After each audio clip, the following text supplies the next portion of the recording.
More than happy to invite him for giving his lecture. Thank you, Hocam, for joining us, and welcome.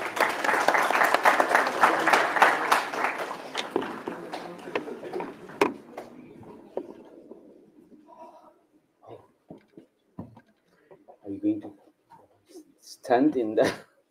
Do we have chairs for that? That is really disturbing. Sorry.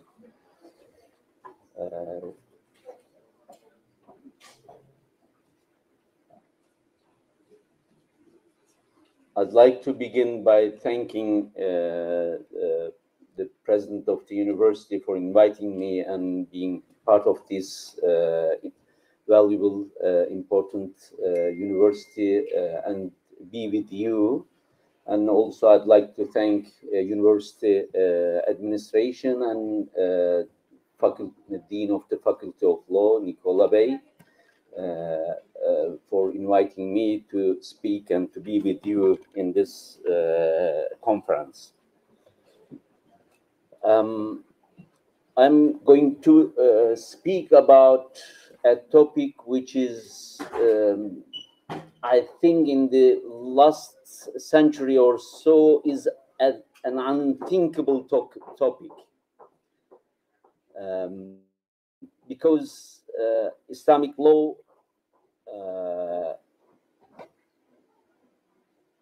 as far as the beginning of the up to the beginning of the 20th century was the main law of the Muslim countries, states, but starting from the late the second half of the 19th century and throughout the 20th century almost disappeared from the scene, except in certain respects in certain countries. As with the fall of the Ottoman Caliphate, Islamic law was also abolished from the most of the Muslim countries' legal systems. So I'm going to talk about a topic which is a very difficult topic to speak about it. So I should stress right from the beginning. So what happened to Islamic law in the modern period requires, of course, a historical introduction so that we can have an idea of what are we going to talk, what are we talking about. First of all, looking at the legal systems, I hope most of the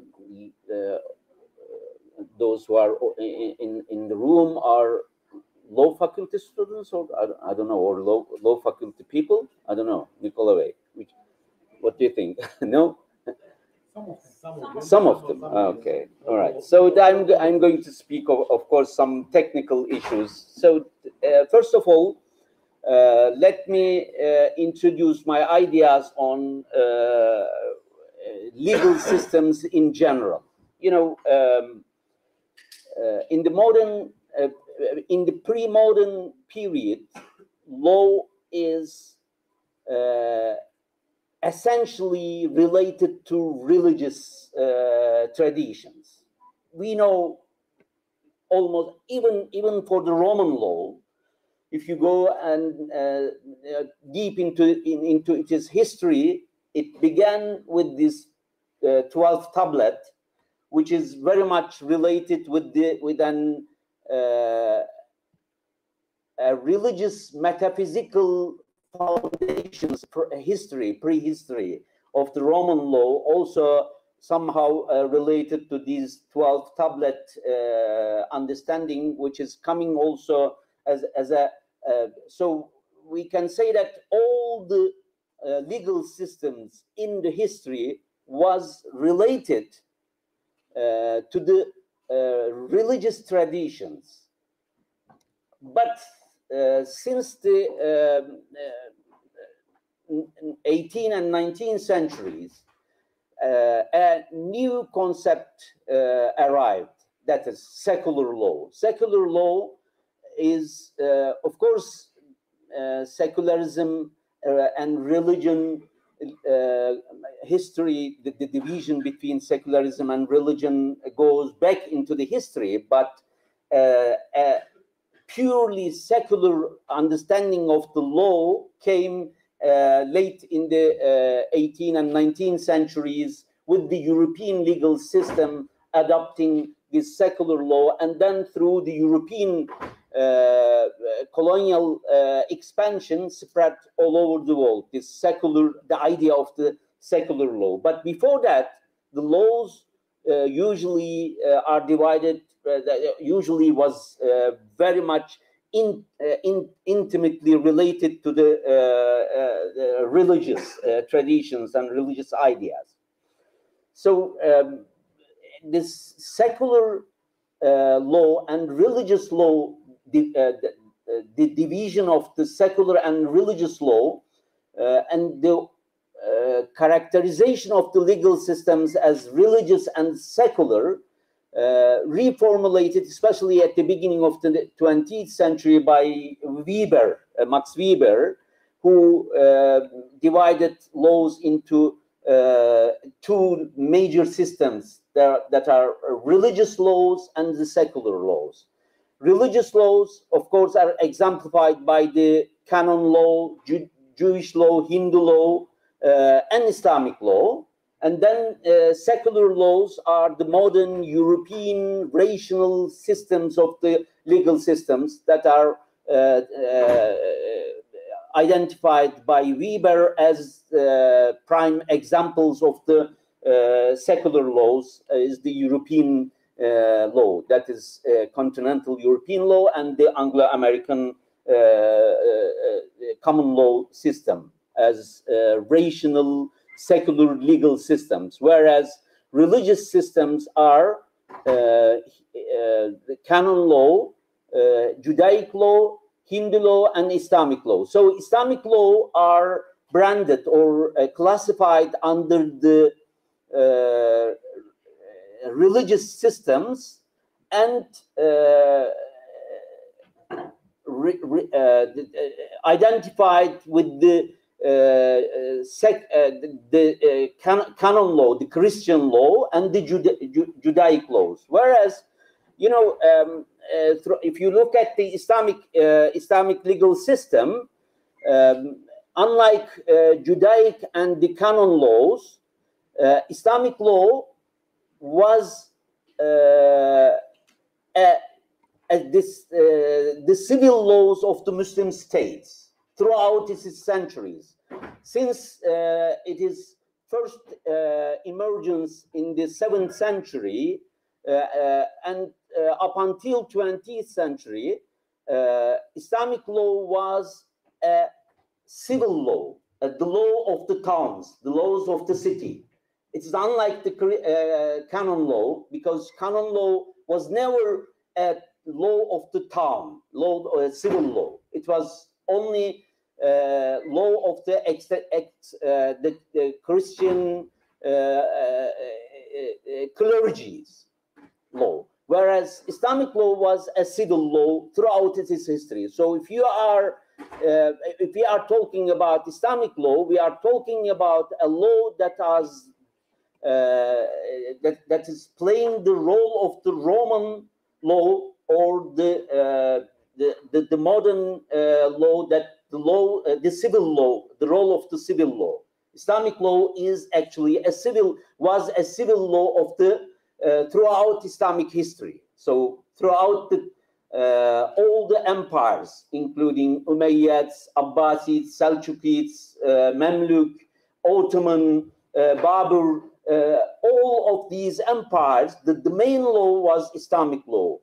It wasn't like a religious law as named or as branded by Max Weber on the example of the canon laws, Judaic law, or the Christian canon law. It is not in that sense a purely religious law in the modern sense.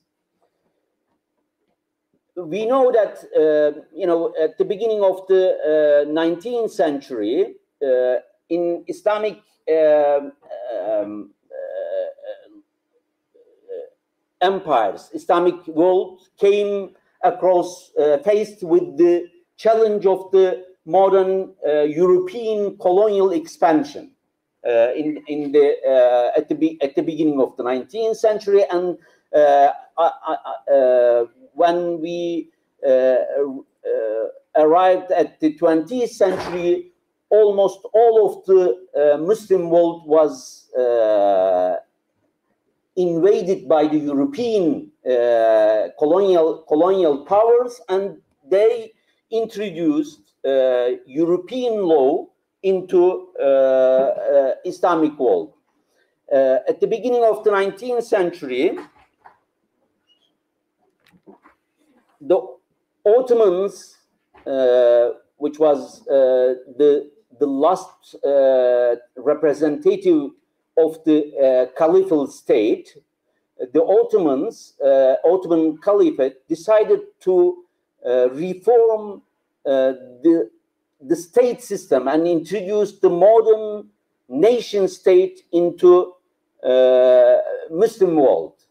So the beginning with the 1820s, Ottoman state reformed its state structure, state organization, bureaucracy into a modern state, because they thought that the European modern state gained its power, its predominance, dominance through its modern apparatus, modern tools. So we need to introduce new model, this new modern bureaucratic state into the Islamic realm. So Ottomans decided to reform its legal system, state system, including the legal system and educational system, the whole legal system.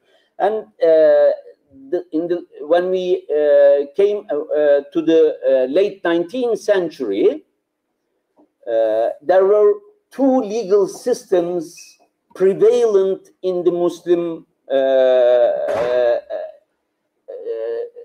territories, including Ottoman territories. Two legal systems. One is legal system that are newly coming from the European legal system based on the Roman ideas, the European legal system, and Islamic legal system lived together, and there were a dual system in the late 19th century Ottoman legal system. There were two legal systems at the same time living together. There were two legal court system. There were two legal systems. There were two faculties actually for one for a modern European legal system, and there were also Islamic law living together at the same time in the same territory throughout the late 19th and early 20th century. One of the responses of Islamic legal tradition to the modern developments is introducing the Majalla. Probably you heard the Majalla, the first codification of Islamic law in the late 19th century, 1869, between 1869 and 1874. The Majalla was introduced a partial civil law into Ottoman system, and that was based on the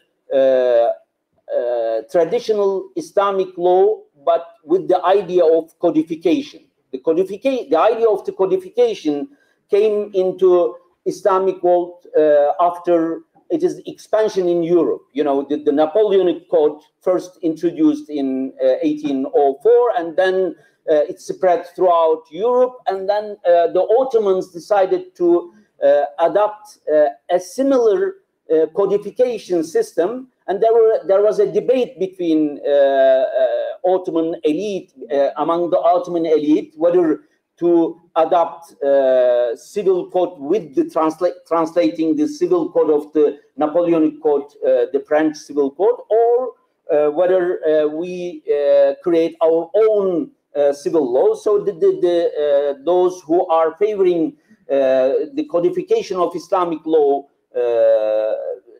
they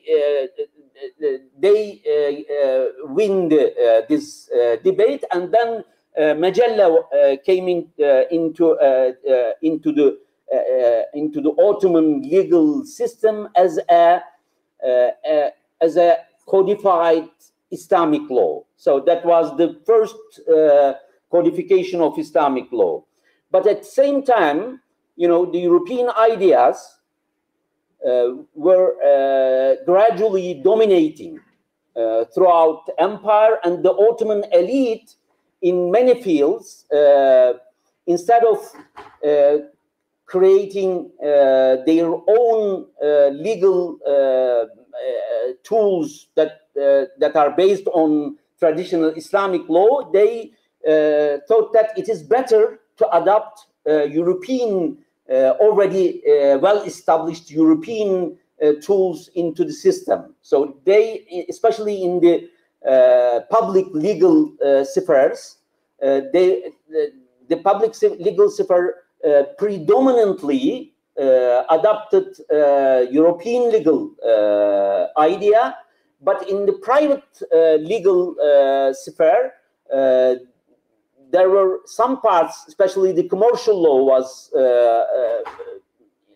adopted from the European legal system, but the law of obligations, family law, the personal laws, they remained up until the modern Turkish Republic. They remained as Islamic law, with the codification phenomenon coming from the European side, but at the same time, the content of the codification was adopted from Islamic law. So the idea came from the Europe, but the content was introduced by the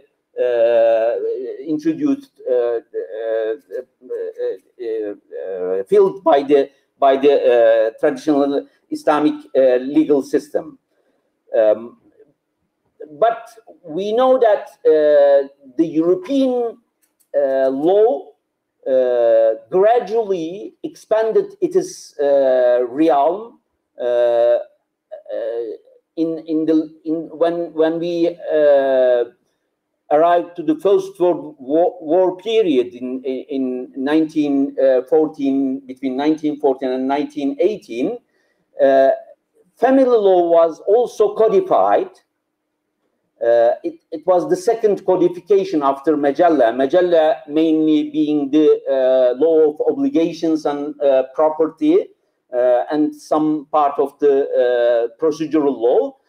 But the family law wasn't codified until 1917. In 1917, family law was also codified, and for the first time, the second codification introduced some new ideas into Islamic law. Islamic law before codification kept its independent performance through the schools of law. You know, in Islamic law, there are schools of law, and the schools of law was the main channel of keeping legal system in standard form. So it was instead of the codes, instead of the codification, through the schools of law, the standardization of the law and the security of the law was established, achieved through the schools of law. And the schools of law, each school of law prevailed in certain areas. And you know, the schools of law in some parts of the Muslim cities, they were living in the same city and working together, but mainly, for example, for the Ottoman central cities like Istanbul and in the Balkan cities, mainly the Hanafi legal system was prevalent. So it was the school of a school of law was the law of these cities. But with the codification, of course, Islamic law became Islamic law was struggling to survive with the rise of the and the expansion of the European legal ideas and European legal tools. Islamic law was trying to struggle for survival. And in this survival, these two codification transformed the legal system into a quite different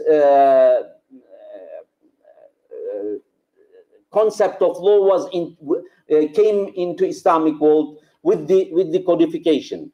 You know, Islamic law before codification was mostly civil law.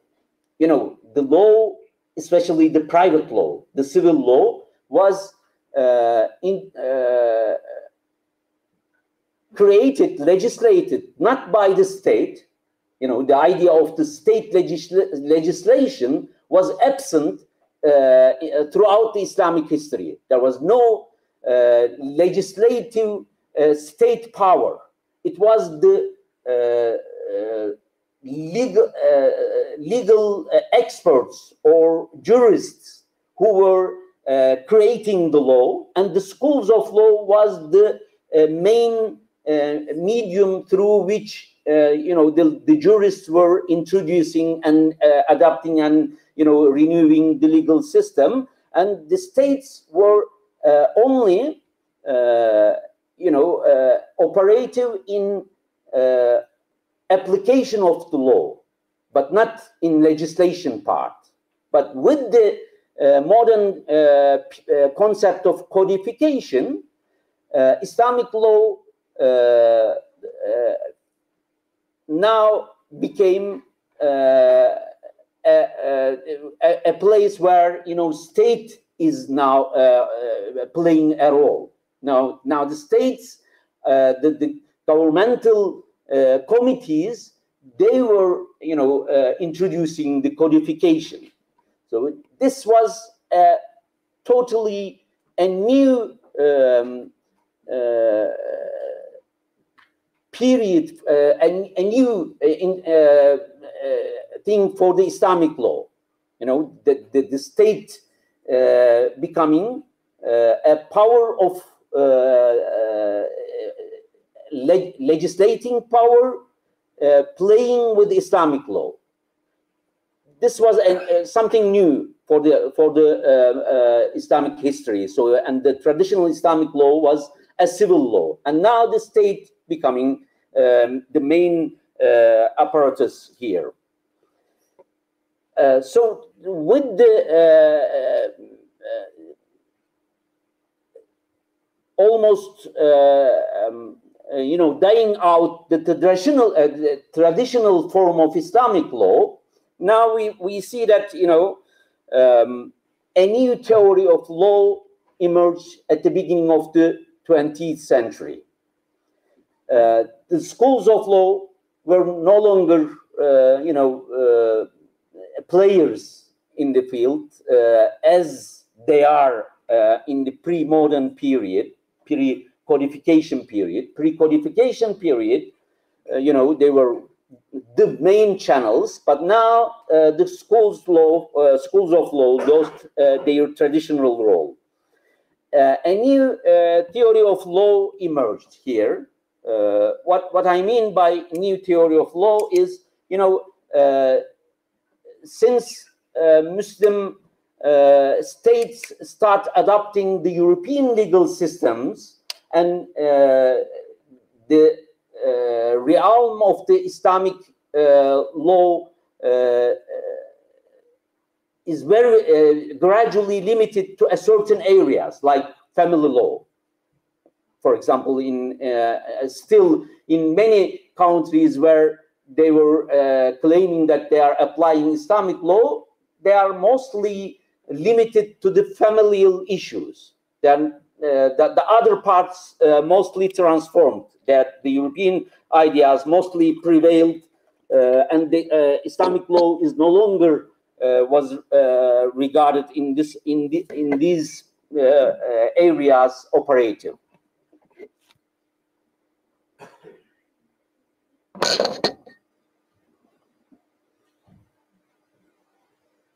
The Sharia, the name for Islamic law, was the law of the state throughout the centuries, as I told you. But after this codification process, Islamic law became almost an academic endeavor. What I mean by academic endeavor, how Roman law throughout the medieval Europe was the main subject of the faculties in the European universities. The Roman law was the main subject of the legal faculties throughout medieval Europe. But it was not part of the actual law that are operating in the field. In the cities, in the towns, in the legal systems, Roman law was not a law that is, in force in the European cities. The law in throughout the medieval ages, the law that is in force in the legal system was mainly the municipal laws or the customary laws. But the Roman laws was part of the academic endeavor, academic subject, that legal systems, the legal faculties, law faculties were in Bologna, in other universities, in Paris University, in Oxford, Cambridge. They were, the Roman law was part of the curriculum. It was taught in the universities, but it wasn't the law that are in force in the legal system. I think after the codification process, a similar development happened in the Muslim territories, in the Muslim countries, that Islamic law became a subject of the academic institutions that are taught in the academic institutions, but it wasn't the law that are in force in the legal system. Now, beginning with the 1920s onwards, almost now a century or so, Islamic law became an academic endeavor, an academic thing that that are taught in the universities, mostly not in the law faculties. Before that, it was the main, before codification, in the pre-modern period, Islamic law was the main law that are in force and that are in the faculties. But in this period, in the modern period, now Islamic law became a subject of academic study, but not part of the legal systems, except in certain areas, in Saudi Arabia, in certain fields. In Pakistan, in certain fields. In Malaysia, there is this Islamization process is going on, but only in certain fields. Not it is Islamic law became one of the sources of law, but not the source of law in these countries. In Turkey and in some of the Muslim countries, even it is not a source of law anymore. Only an academic study that are taught in the universities.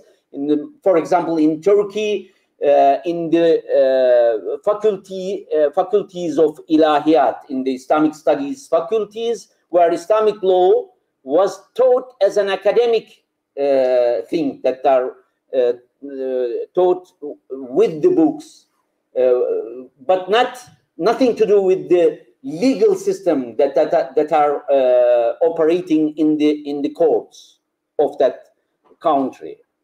And as I told you, even those who are claiming that they are applying the Sharia, still only certain parts of the legal system is for example, in Iran, in Saudi Arabia, certain parts of Islamic law is leaving. It's not the whole system is governed by the Islamic law. It's not like that.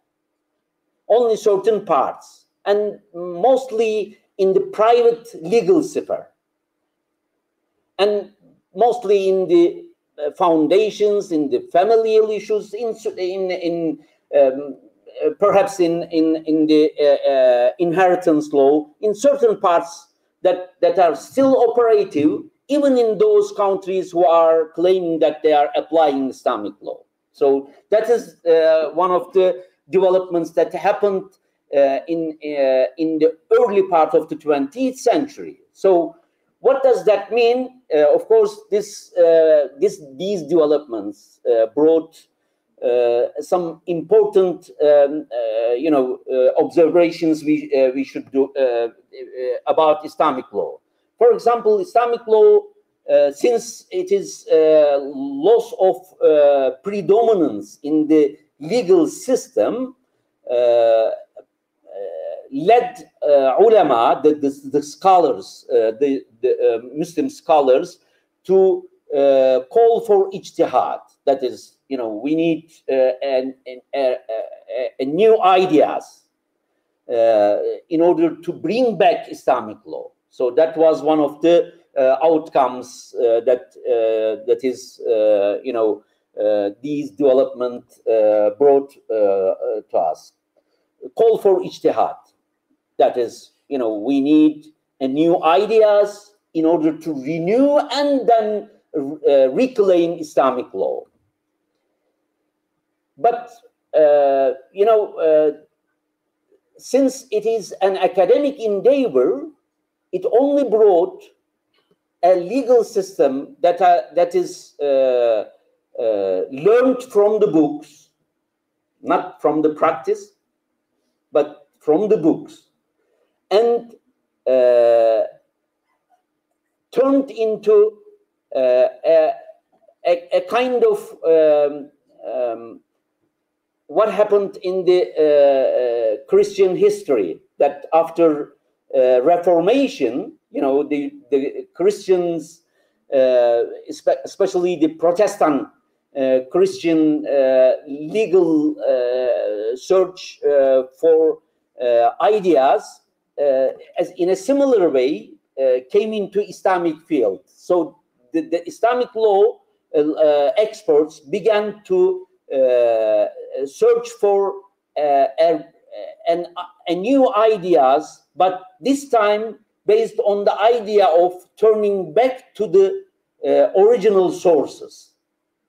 In a similar way, in a similar way with the Protestants turning into a sola scriptura argument, that that we need to go back to the scripture and skip over the whole history of the Christianity and turn back to the original sources, that is Bible, to turn to the Bible, the sola scriptura argument. In a similar way, Muslim scholars began to call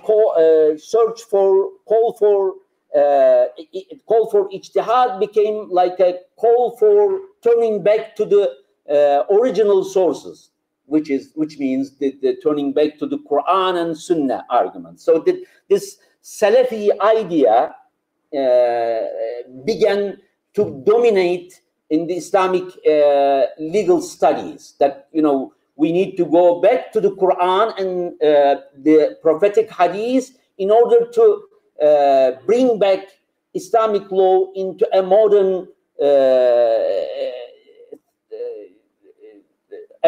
legal system. So that was the call for ijtihad argument produced these Salafi ideas. Of course, other principles also were promulgated.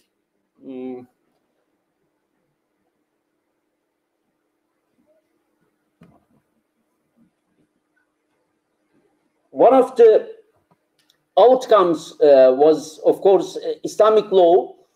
The ulama did never give up to reclaim Islamic law for the Muslim societies. Why they were insisting on it? What happened in the Christian world, that after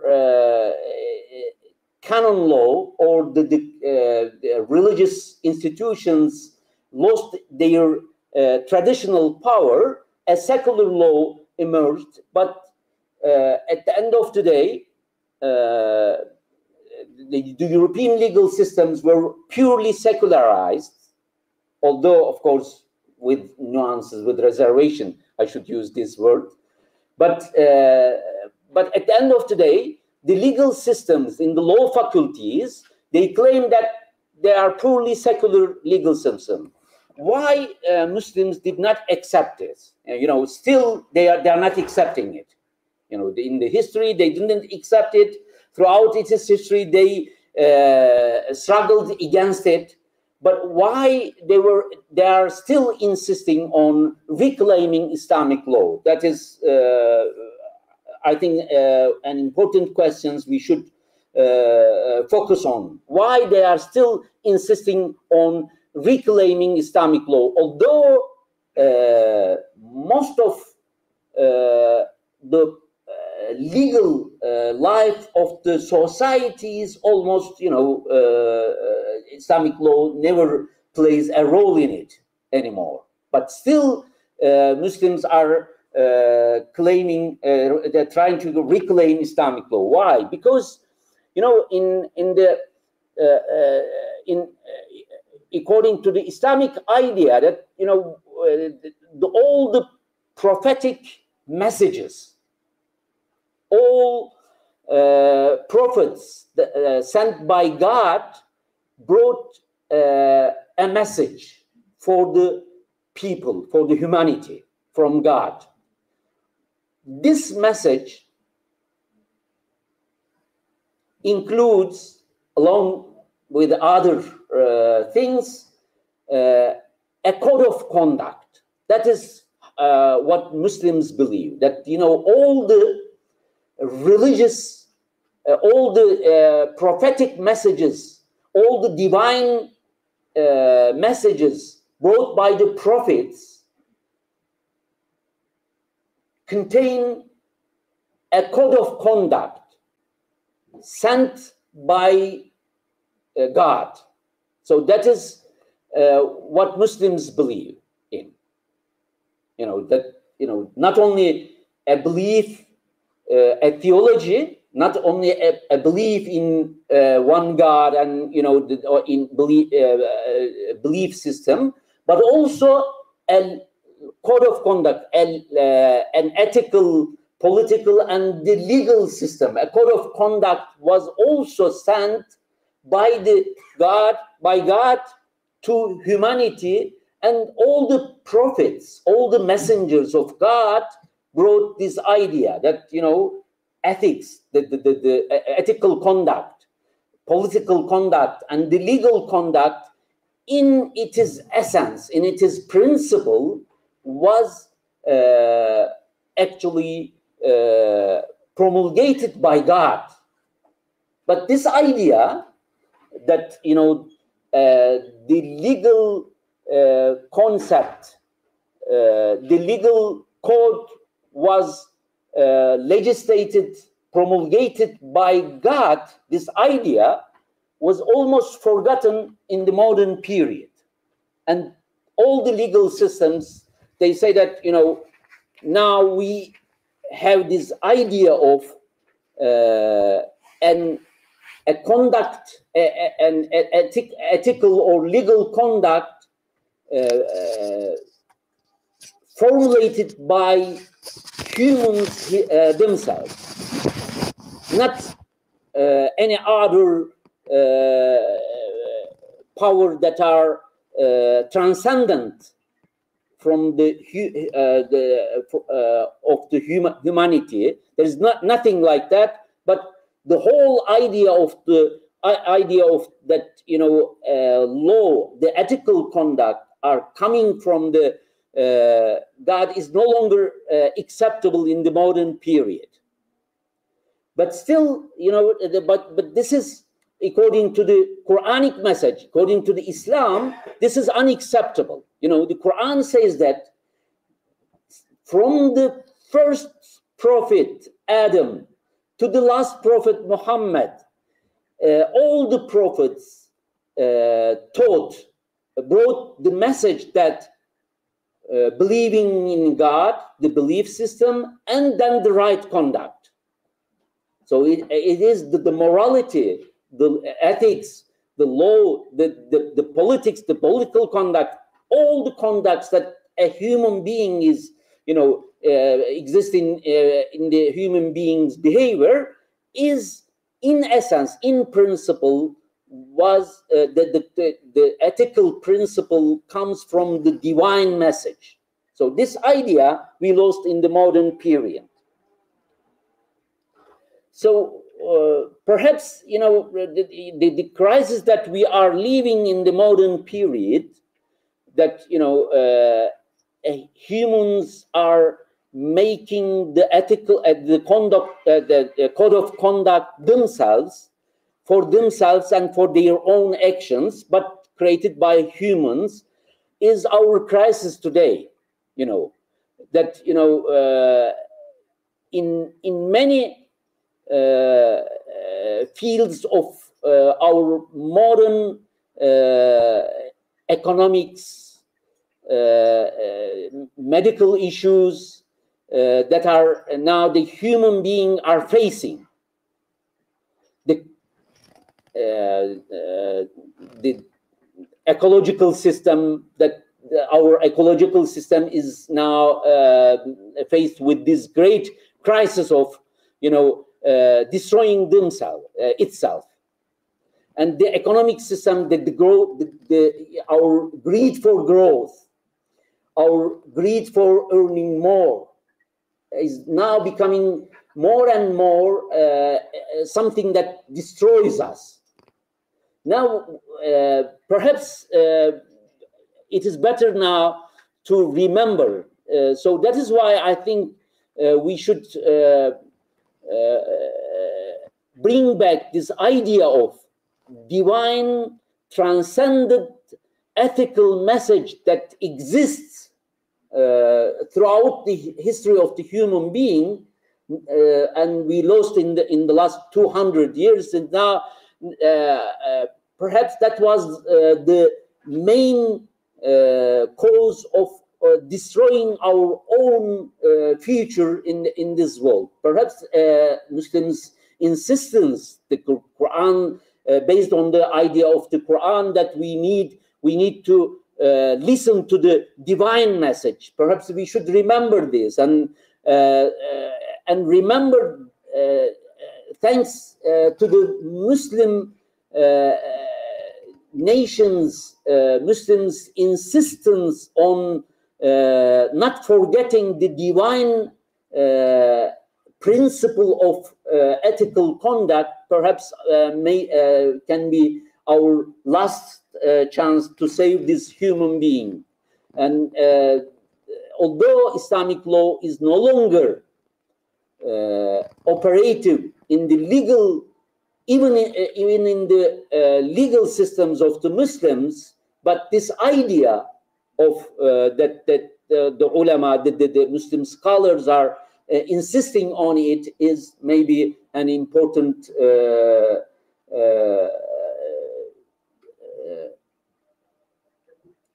our last chance to save our own living environment. That, you know, the divine message may be our you know, medicine for many diseases that we are facing today. I think I expressed my message here, and I stop here, so, and then we can get some questions. And thank you for patience.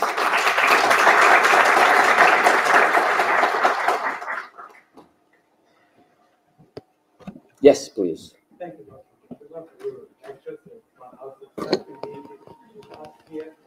I am Professor of Law and Ethics. Law and ethics. Oh, you are the man, our man, and my man. And all courses related with legal and ethical issues at our university and through 15 years. We are trying to create here what is the legal, but more important to be ethical. It doesn't matter what is written, it's more important to be what's ethical.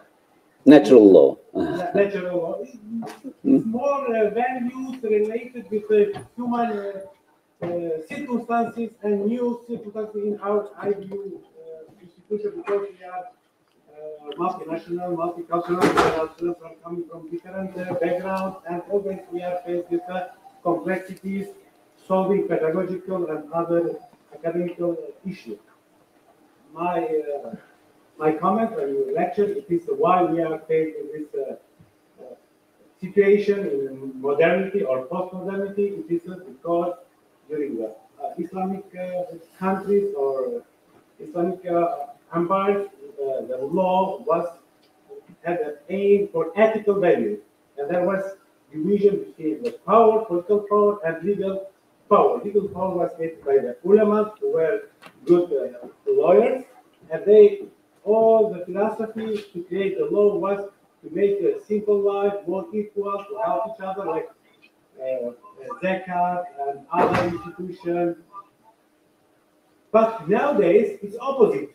All the laws are created by the state for taxation, which means there is no law who is thinking about people. The laws are, the philosophy of the state is how to control the people. And that means if there is no law which is controlling, there is not even law. The similar situation we have with banking system, you know. The bank, the financial system is designed to earn, to make money, to take money from people. In Islam, that is prohibited, which means it's not possible to have Islamic bank or Islamic banking, because Islam is prohibiting credits or paying fees for... Not credits, but the interest. Interest. And what is going on? What is my opinion? I'm supporting and really fascinated this election. We must be focused on ethical values, like values who are not caring what is the legal and what is the, how to say, ordered by the institution, by the state, manufacturing, and this kind of municipalities. But this kind of regulation we had during the period of Austro-Hungarian time in Bosnia, there was a clear division. the Austro-Hungarian state gives freedom to Bosnian society, millet, to create their own legal court or Sharia court. And everything what was related with their internal inside of Bosnian society was regulated by the Islamic court. And the obligation toward the state were regulated by the state. Which means somehow, to finish with my comment and suggestion, the Muslim states, their capital or their power, it is controlled from outside. They have no sovereignty, which means the tool of decision making, the financial power, technology, media, all powers which are created in the state, they are not under control of the citizens. And the party, the ulama, have, if they say something, let's say in Saudi Arabia or doesn't matter where, what? Doesn't mean anything. Yeah, you are right. You are right. Of course, you are 100% right. Yeah, I agree with you. But you know,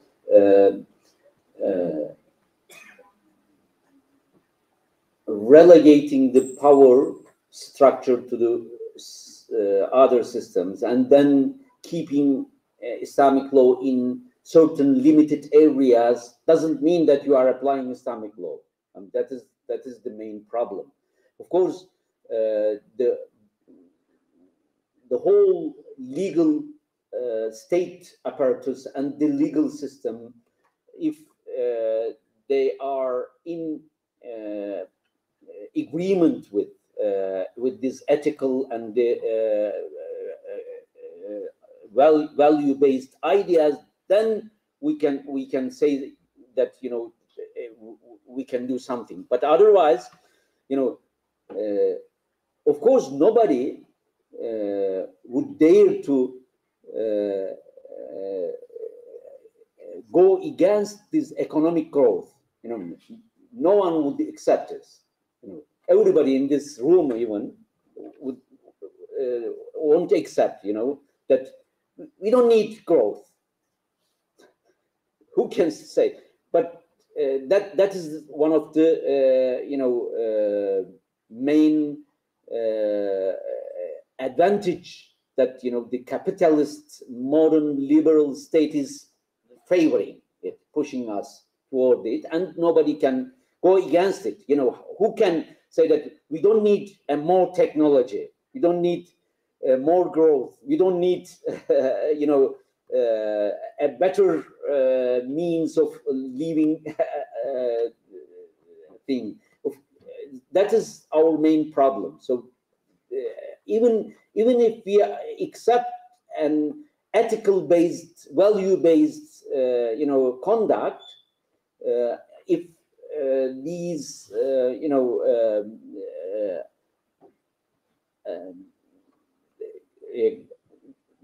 our hunger for growth there, we won't be able to you know go against it. I don't know. It's very difficult. You're right, but we should do something. I mean, otherwise, you know, what I am saying, what I am trying to say, that, you know, even Islamic law in the final step adopted this European idea of this capitalist idea. So they already adopted it. They are not, but still ulama is insisting on something. So we should take it seriously. That is what I am trying to say. Yeah. Some of the comments. Sure. There is a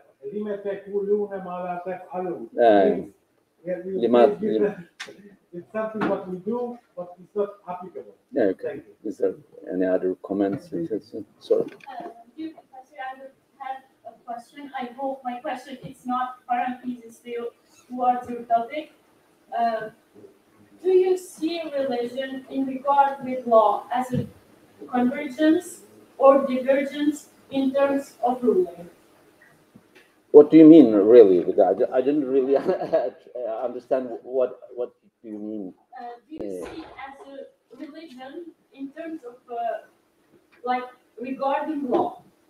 Do you see as a convergence as something that they are together and they are ruling the society, or do you see as a divergence that they are separated? Even though that we know that law in origin it's having religion, but yet we know that law is rigid in some sense. It's rigid, like rigid. It's really Yeah, you mean religion or law is rigid?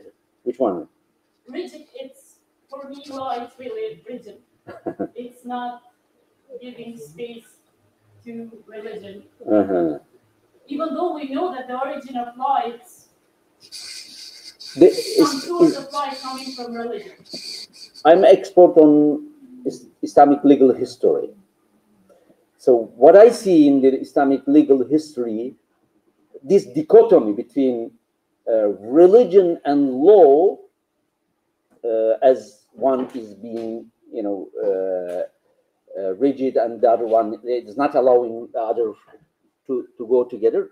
That idea doesn't exist in the Islamic world. Even there is this idea of Islamic secular that are some of the experts in United States are now writing about it, like Sherman Jackson, someone else also wrote about it. Islamic secular. What they mean is that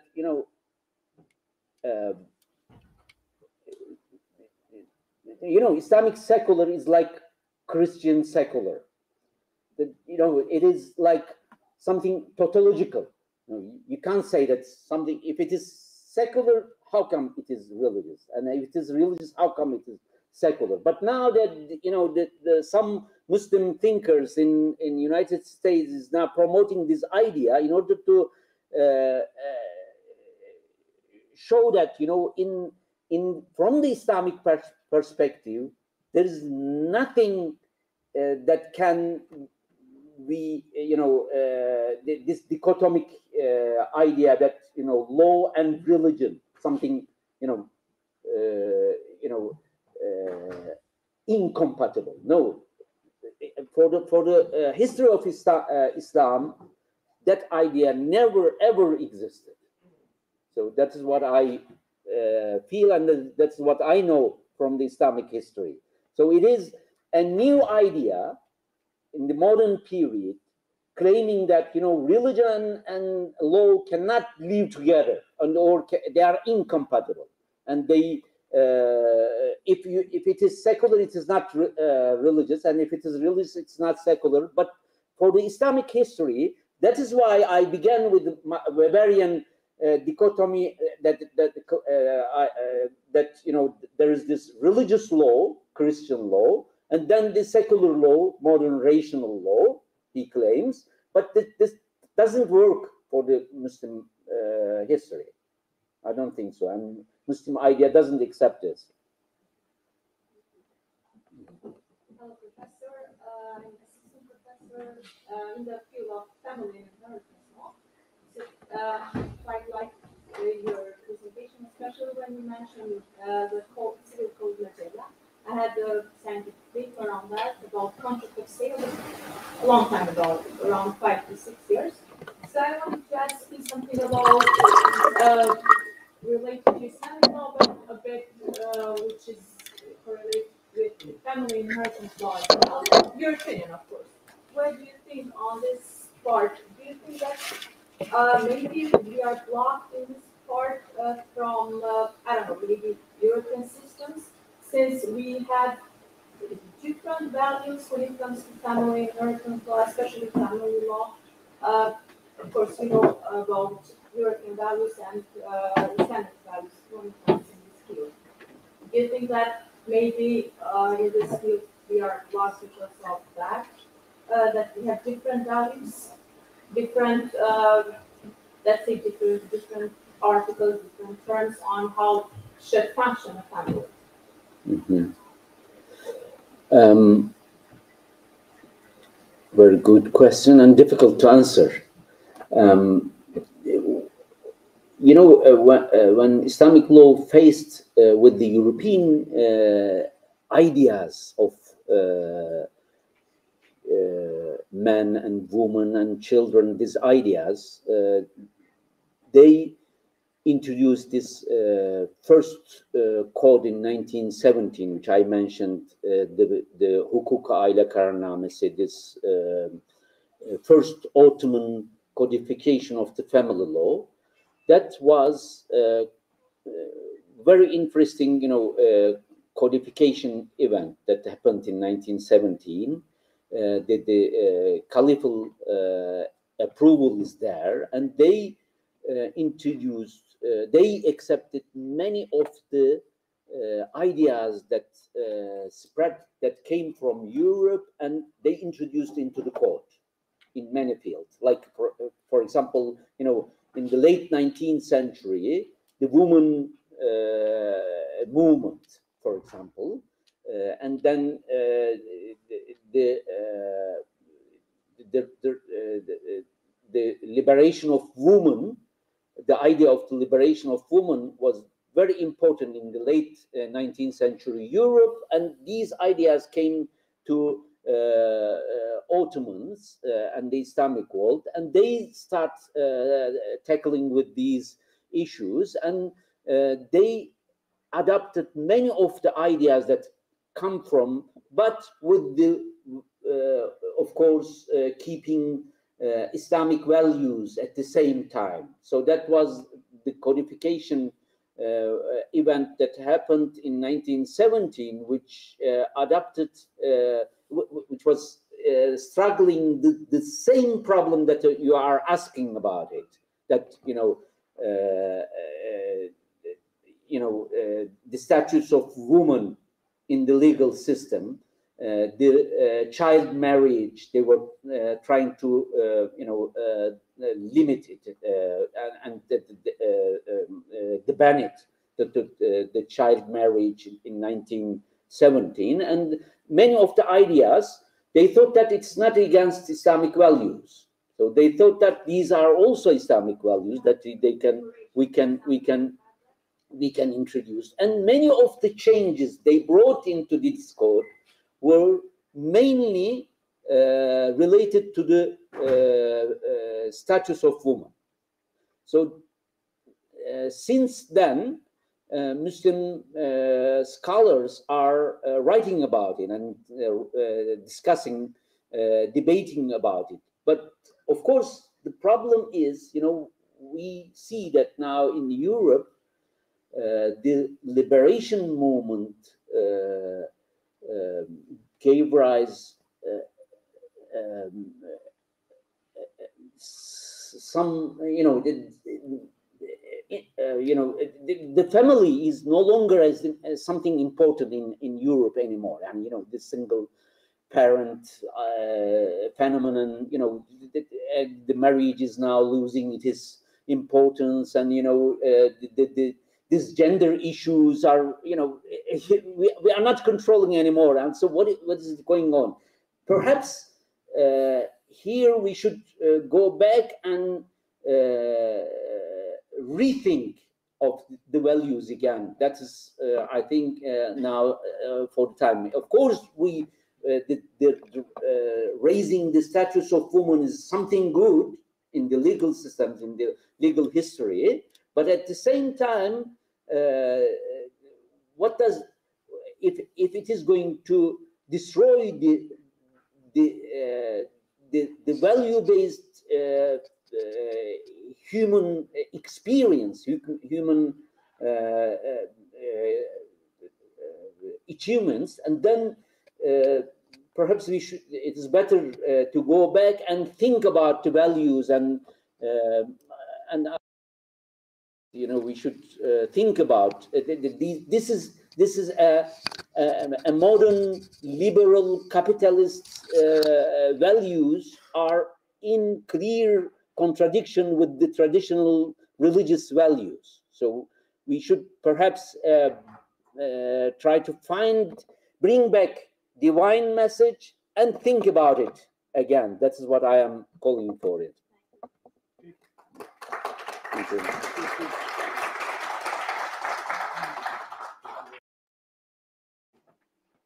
Dear Rector, for the bringing the gifts and for our esteemed professor, I would like to introduce you and let you in here. Please. Thank you, hocam. Thank you. This was a wonderful lecture for us. We learned too much. This is